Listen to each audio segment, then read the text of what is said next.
एक मिनट के लिए मैं सबको देखता हूँ।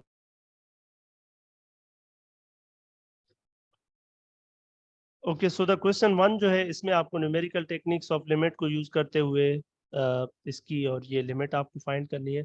अब ये x जीरो पर है ना, तो जीरो के क्लोज आपको मैंने जैसे समझाया था कि जीरो के क्लोज आपने जो है वो इस साइड से भी वैल्यूज पिक करनी है और इस साइड से भी, लाइक -0.1 और -0.01 और मे बी -0.001, राइट। इसी तरीके से आपने इसको प्लस से भी अप्रोच करवाना है, let's say +0.01 and then +0.001 and then +0.0001 में भी। सो आप देखेंगे कि जैसे आप इसको अप्रोच करते हैं तो ये वैल्यूज क्या आ रही हैं यहाँ पर भी और यहाँ पर भी, और फिर देखेंगे क्या वो एक वैल्यू को अप्रोच कर रही हैं या नहीं कर रहे। For the first this one, ये जो है आप जब इसको करेंगे तो ये इसका जवाब आपको मैं बता देता हूँ कि ये 1 के बराबर आएगी, ये 1 को अप्रोच करेगा। बाकी सेकंड वन आप खुद से एक्सप्लोर करेंगे, ठीक है।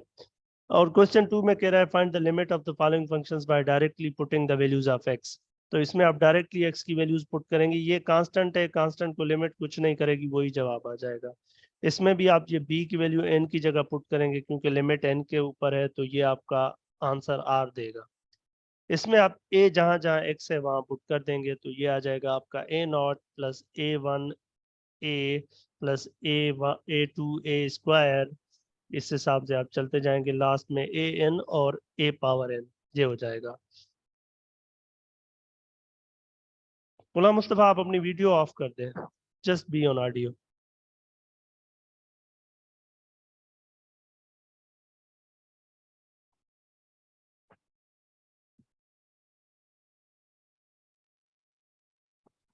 ओके, और इसी तरीके से यहाँ पर भी आपको जीरो डायरेक्ट पुट करेंगे तो ये दोनों जीरो हो जाएंगे, ये भी zero, so you get 8/2 which is 4, like that's simple.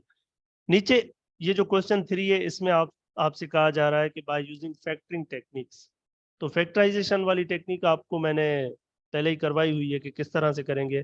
इस केस में ये जो है, इसमें आपके पास एक फार्मूला होता है x-a, और ये पूरा फार्मूला ओपन होगा। ये फार्मूला है x⁻n - a⁻n का। ये फार्मूला लगाएं, ये कैंसिल आउट हो जाएंगे, बाकी नीचे वाला जो होगा। अच्छा, एक मिनट, सबका इलाज में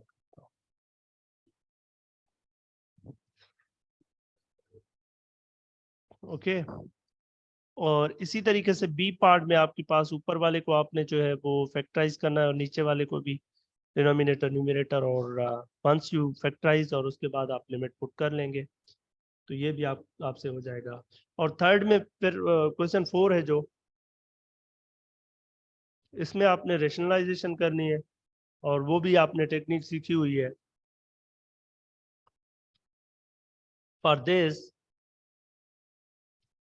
ओवर एक्स, तो इसको आपने फैक्टराइज करना है, आपको पता है x+n+n से डिवाइड बाय x+n+n से। और टेक्निक, इसी टेक्निक को फॉलो करते हुए आपको ये भी हो जाएगा। ये इसका भी जस्ट आपको पता होना चाहिए फैक्टराइज किससे करना है, हाँ। और ये x+1+2 हो जाएगा। नीचे क्वेश्चन फाइव, जस्ट सिंप्लीफाई करेंगे और फिर लिमिट पुट करेंगे, हो जाएगा। सिक्स में अगर देखें, सिक्स में कौन सा है जो आपसे नहीं हो रहा?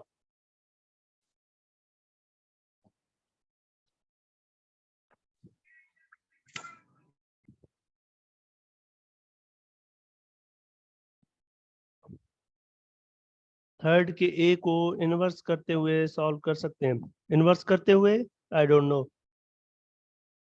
थ्री का ए रिपीट करें, थ्री का ए, थ्री के ए में भाई ये फार्मूला आपने लगाना है, x⁻n a⁻n, ये बराबर होता है x-a। यहाँ पर आगे एक बहुत बड़ा एक्सप्रेशन होता है, वो फार्मूला आपने देखना है जाकर इंटरनेट से, और उस फार्मूला को यूज करके फिर आपने इसको सॉल्व करना है। और question five, question six, question number six में आए कौन कौन से पार्ट्स हैं जो आपको ट्रबल कर रहे हैं? सिक्स का ए, सिक्स के ए को देखें जरा। x goes to 0, sine nx over sine इसको ज़रा आप सेट करके लिखें तो ये है आपका n+10 इंटू एक्स। तो अगर आप ये आइडेंटिटी यूज़ करें, आपको याद हो ये हमने एक रिजल्ट किया था, sine nx over sine mx अगर है तो इसका जवाब होता है n/m। तो इसका जवाब हो जाएगा n/n+10। आप डायरेक्टली रेफरेंस में ये फार्मूला लिखेंगे कि हमने ये यूज़ किया है। इसी तरीके से मैंने आपको कहा था बी पार्ट को आप, मैंने ये कहा था कि बी पार्ट को आप स्किप कर दें भले, ठीक है, स्किप कर सकते हैं आप लोग बी पार्ट को। It's not the part, like आप इसको ऐसे समझे, it's not the part of this mid. और थ्री को अगर देखें तो थ्री में ये जो लिखा हुआ है y इंटू कोसेक वाई, इसको आप लिख सकते हैं y ओवर साइन वाई, और फिर लिमिट y गोज टू 0। अब आपको मैंने ये बताया हुआ है कि x ओवर साइन x की लिमिट 0 पर भी 1 होती है, और साइन x ओवर x, तो ये 1 हो जाएगी उसी रेफरेंस पे। आ जाए अगर डी पार्ट पर, तो डी पार्ट के अंदर आपके पास है x goes to 0 cos x minus 1/2x²। इसमें अगर आप डायरेक्टली लिमिट पुट करेंगे तो ये आपको 0/0 फॉर्म देगा, तो इसलिए आप इसके ऊपर कोई ना कोई टेक्निक अप्लाई करेंगे। सो टेक्निक ये है कि आप इसको cos x+1 और cos x+1 से समहाउ रेशनलाइज करें।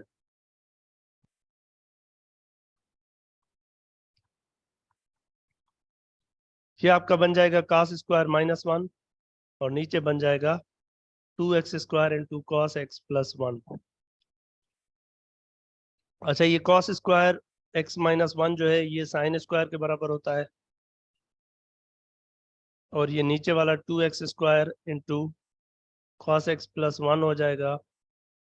फिर आप इसको अलग अलग करके लिख सकते हैं, यानी 1/2 को तो बाहर कर देना, बाकी sine square x over x², इसके ऊपर अलग लिमिट लगाएं और इसके ऊपर अलग लगाएं cos x+1 पर।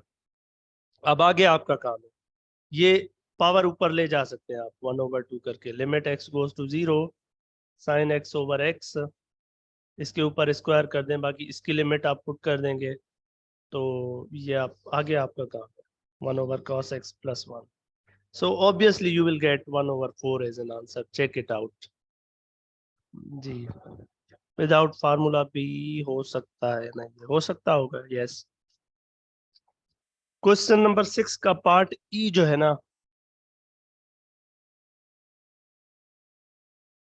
इसमें limit x goes to 0 1 minus cos x power n over x है, तो इसको आप मल्टीप्लाई भी करें n-1 से और डिवाइड भी करें n-1 से, और उसके बाद फिर you will get this, limit x goes to 0 1 minus cos x to the n over x power n times x power n-1। अब ये वाली लिमिट आप चेक कर सकते हैं कि ये 0 हो सकती है फॉर n, एटलीस्ट n जो है वो at least it should be positive, आपको इसके n के ऊपर सोचना होगा। सम कुछ n ऐसे हो सकते हैं जो कि ट्रबल मेकिंग हो, बल्कि आई वुड से कि n अगर 1 से ज्यादा है, आपका कोई भी वैल्यू n की जो है 1 से अगर बड़ी है, तो फिर ये भी 0 हो जाता है, जैसे जैसे 1 minus cos x over x 0 होता है, तो ये भी 0 हो जाएगा और ये भी 0 हो जाएगा, so you will get 0 as an answer. अच्छा, और कोई सवाल है इसमें 6 में, तो पूछे।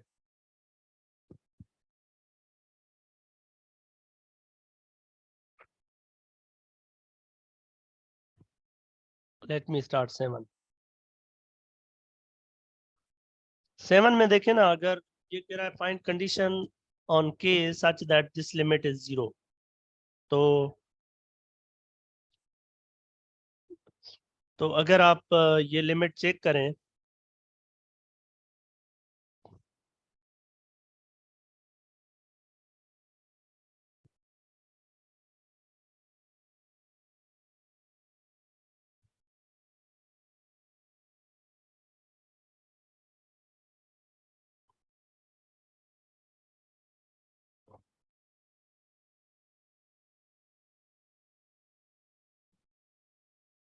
तो इस लिमिट को जब आप सिंप्लीफाई करेंगे, साइन एक्स पावर के ओवर एक्स है, इसको भी इसी तरीके से आप के माइनस वन से और के माइनस वन से मल्टीप्लाई डिवाइड करें। This there can be another trick as well, कोई और ट्रिक भी हो सकती है इसमें। Sine X to the K over X to the K times X to the K minus one. अब ये लिमिट वन होगी, कब वन होगी? एटलीस्ट जब आपका के जो है वो greater than equal to one हो। जब greater than equal to one होगा तो ये आपकी जो है लिमिट वन हो जाएगी और ये लिमिट आपकी जीरो हो जाएगी and you will get zero. लेकिन अगर के आपका वन से छोटा है तो फिर ट्रबल होगी। फिर आप देखेंगे कि अगर के आपका वन से छोटा है तो उस केस में you will face some trouble. उस केस में आपके पास ये जो ऊपर वाला पावर है ये नेगेटिव हो जाएगा, तो उस केस में मसला होगा K should be greater than equal to one, और फिर उस केस में आपके पास ये लिमिट ओवरऑल जीरो हो जाएगी। आई सेड कि बी पार्ट मैंने बताया था, उसके दूसरे सेक्शन वालों में आप बी पार्ट को स्किप कर सकते हैं, you don't need to worry. आप भले चाहें तो इसको बी को ना करें, फिर आप डी पार्ट पर आ जाए। डी पार्ट के ए में कह रहा है why following limit does not exist. आपको ये रीजन देना है कि लेफ्ट और लिमिट इसमें, राइट और लेफ्ट इस केस में लिमिट जो है वो एग्जिस्ट नहीं कर रही। और इस केस में आपको याद होना चाहिए कि ये बिहेवियर कुछ इस तरह से होता है, नेगेटिव पॉजिटिव वाला। इसमें भी आपका यही रीजन होगा कि लिमिट एग्जिस्ट नहीं कर रही। वजह ये है कि लेफ्ट और राइट बराबर नहीं है। इसमें भी आप चेक करेंगे तो इसमें लिमिट एग्जिस्ट करती है, लिमिट एग्जिस्ट करती है इस केस में। सो ये फोर जो है इसमें लिमिट एग्जिस्ट कर रही है, बाकी तीन में एग्जिस्ट नहीं करती। और इस केस में जो लिमिट होगी वो होगी एल एन ए के बराबर। Limit X goes to zero अगर आप चेक करेंगे इस केस में तो वो आपके बराबर हो जाएगी एल एन ए के बराबर, क्योंकि इसकी लिमिट आप चेक करेंगे ना तो वो नेचुरल लॉग ऑफ ए के बराबर होती है। इसके बाद ये सी में कह रहा है decide whether the following are true or false. तो इस केस में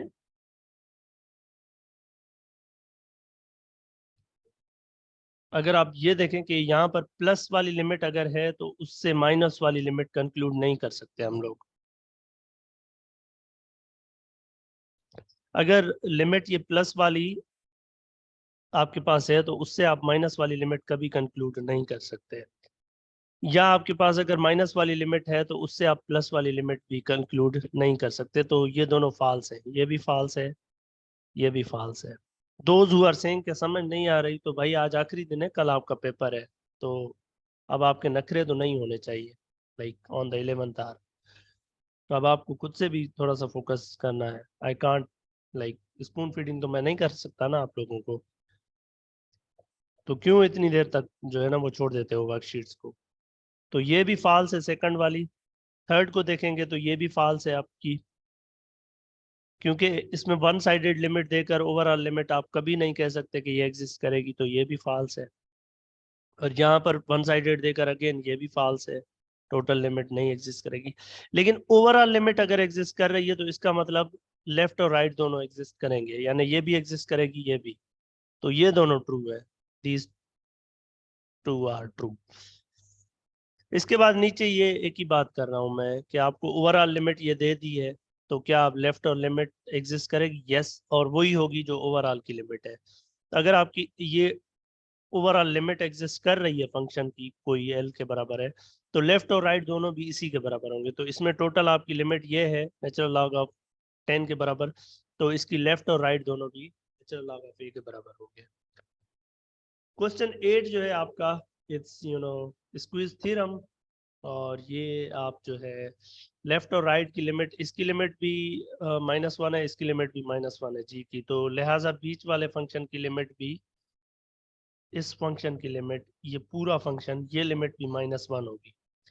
तो यहाँ से आप फिर कंक्लूड कर सकते हैं कि ये लिमिट आपकी इसके ऊपर जब लगाएंगे 1 के ऊपर तो लिमिट कुछ नहीं करेगी, तो ये -1। तो ये x goes to a of f of x, this should be -1 + 1 which should be 0 somehow, 0 ही होगी, क्योंकि बाहर वालों की आपको -1 गिवन है ना, इसकी भी लिमिट, इसकी भी। तो ये बीच में जो है फंक्शन, इसकी भी लिमिट -1 होगी। तो वहां से आप थोड़ा सा सिंप्लीफाई करेंगे तो आपको ये फंक्शन की लिमिट मिल जाएगी विच इज 0। और क्वेश्चन 9 जो है ये बिल्कुल बुकिश है और मैंने करवाया हुआ है आपको क्लास में। क्वेश्चन 10 जो है ये भी बुक का है। अ, ये आप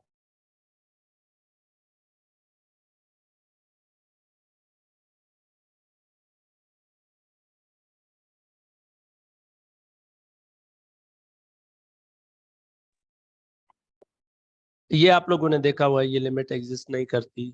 और ये कह रहा है कि limit x goes to pi of sine x over x, ये 1 के बराबर है, ये भी फॉल्स है। आप ये 0 पर 1 के बराबर होती है, पाई पर तो आप यहाँ पाई पुट कर दें 0 ओवर पाई 0 हो जाएगी, तो इसका जवाब 0 होना चाहिए था, 1 दे दिया इसने।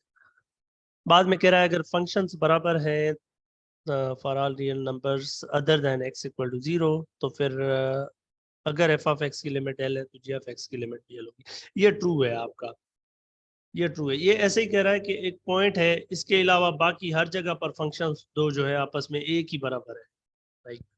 तो अगर एक की लिमिट 0 पर कुछ आ रही है एल के बराबर, तो दूसरे के भी एल के बराबर आ जाएगी।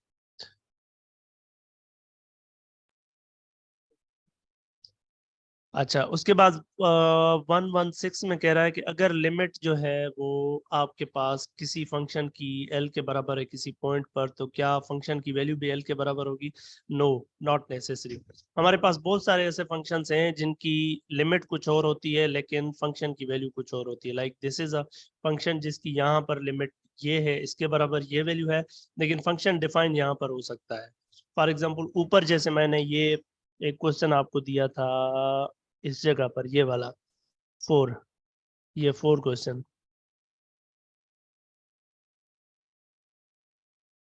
This one air, you know इस केस में आप लिमिट देखेंगे तो वो नेचुरल लॉग ऑफ ए के बराबर आ रही है, लेकिन फंक्शन की वैल्यू ए के बराबर है, तो ये दोनों डिफरेंट हो सकते हैं। तो that's false, it can be different.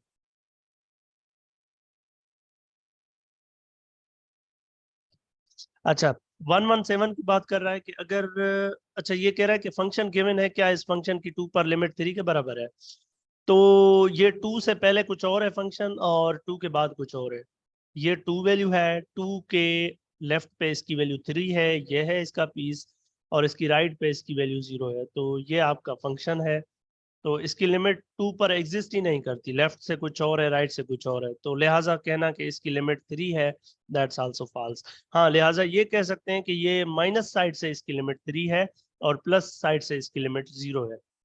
उसके बाद अगर दो फंक्शंस, एक फंक्शन दूसरे से छोटा है तो क्या उसकी लिमिट भी, you can skip this question, for the moment you can skip this. Question number 11 में आपसे पूछा जा रहा है कि the function used in the regression is given by this, तो आप लिमिट फाइंड करें x गोज टू 0 पर। तो ये डायरेक्टली लिमिट पुट कर देंगे आप, x goes to 0 e power A X plus B over 1 plus E power A X plus B. तो 0 पुट करेंगे तो ये b हो जाएगा 1 प्लस ई पावर बी, ये इसका जवाब है, कोई मसला नहीं है इसमें बड़ा। अच्छा, इसमें कह रहा है कि b की वैल्यू बताएं सच दैट कि इसकी जो लिमिट है वो 1 के बराबर है। तो ये b की वैल्यू आपने फाइंड करनी है, लिमिट आपको गिवन है, ठीक है। तो आप लिमिट अप्लाई करेंगे, ये एक्स बार है goes to -1 over A for Y bar equal to, दूसरी साइड भी लिमिट अप्लाई करें, 1 over A of A X bar plus B. तो ये जरा पुट करें लिमिट इसकी जगह, तो ये हो जाएगा -1 ओवर ए, पोलिनोमियल फंक्शन है डायरेक्टली पुट कर दी मैंने, ये हो गया। इस साइड -1 प्लस बी है, इस साइड ये लिमिट आपको 1 के बराबर गिवन है, तो जरा बी की वैल्यू आप चेक करेंगे तो ये 2 हो जाएगी। और फिर अगर आप आ जाते हैं क्वेश्चन नंबर 13 के ऊपर, तो क्वेश्चन नंबर 13 में आपसे कह रहा है कि find a revenue function for a revenue function R of X, marginal revenue is given by this. अब आपके पास ये आर है, ऐसे समझिए ये आर ऑफ एक्स है, ये रेवेन्यू है। तो अब आपने ये चीज कैलकुलेट करनी है, ऊपर वाली मार्जिनल रेवेन्यू कैलकुलेट करना है फॉर ए इक्वल टू 15। तो आपका आर ऑफ एक्स इसके बराबर है -x² प्लस 50x प्लस 60।